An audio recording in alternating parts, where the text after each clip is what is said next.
Playoff drama, intentional wrecks, electrical issues, and when all the dust settled, Kyle Larson was standing there with win number 7. All that is going to be discussed coming up next.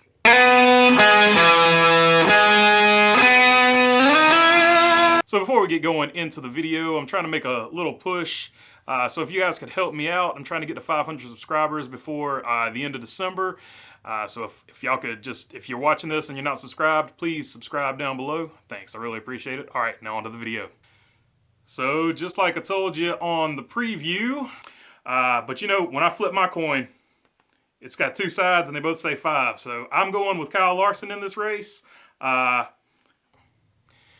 I also told you that Kevin Harvick and Chase Elliott were probably not quite done yet. Let's roll that one real quick. Kevin Harvick and Chase Elliott have some sort of feud going on right now, so that could get really interesting at the actual cutoff line itself. So let's start with the winner, Kyle Larson, win number 7 on the season. That is his 3rd road course win of the year, and that is actually the most all-time road course wins in the modern era of NASCAR. Of course, this is the first season that could have happened because most of the time they only ran 2 road course races anyway.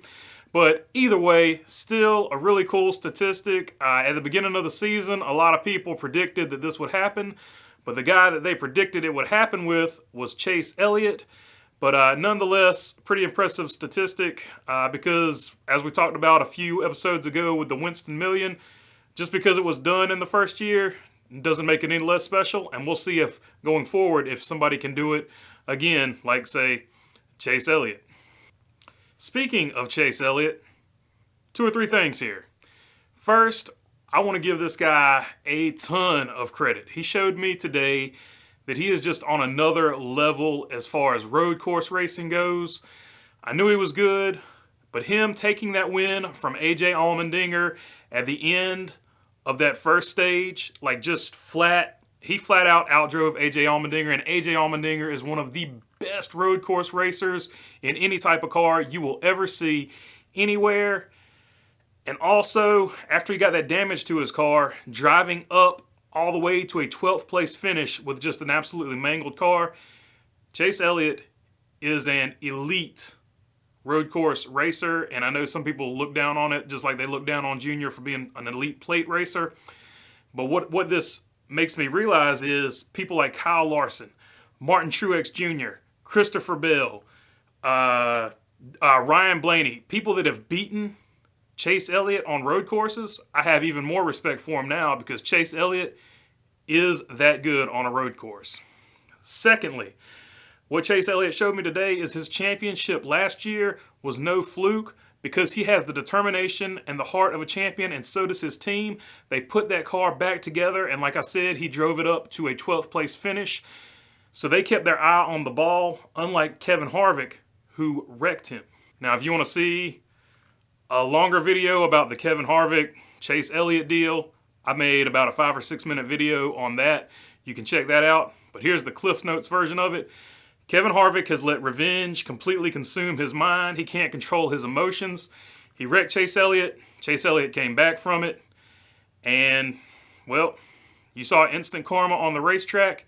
And that's kind of just where I'm going to leave it here because I'm not going to go 5 minutes again when I've already made a video about it.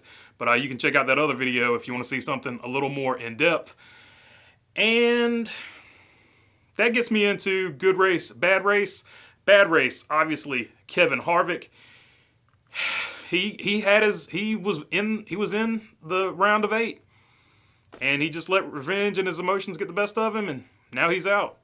Also a bad race for Alex Bowman. He's really good at this racetrack. He might have had a chance at the win, but these electrical problems, he never had a chance in this race to win it. He still, I guess ran pretty good, all things considered. I didn't see his actual final finishing order, but he was always up toward the front for most of this race, even with those electrical issues. And finally, AJ Allmendinger, he was putting himself in a great position to win this race because he wasn't worried about points or anything else. But his engine expired. I really would have liked to see him at the end of this race going for the win, but at the end of the day, bad race for AJ Allmendinger. Okay, let's take a look at people who had a good race. Chris Buescher, Nobody hardly ever talked about him. Thank God they interviewed that guy at the end of this race because they didn't talk about him during the race, but he had a great race, finished third. Tyler Reddick, the guy who finished second, great race for Tyler Reddick. Man, if he had made that next round, like if he had somehow gotten in, he might be trouble here. But good race for Tyler Reddick. And Trackhouse Racing, good race for them. They finally finished a road course. They finished in 13th.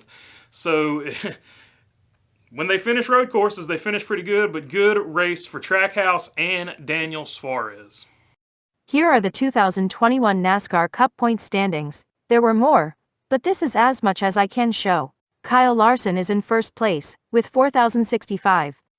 And that's all I got for you today, guys. If you like the content, please subscribe down below. It helps the channel out a whole lot. I'm trying to make a little push to 500 if I can get to there before the end of December. And also, if you got a comment, leave it down in the comment section. I like to get the comments going. Just get some discussion going. And other than that, thanks for your time. Peace.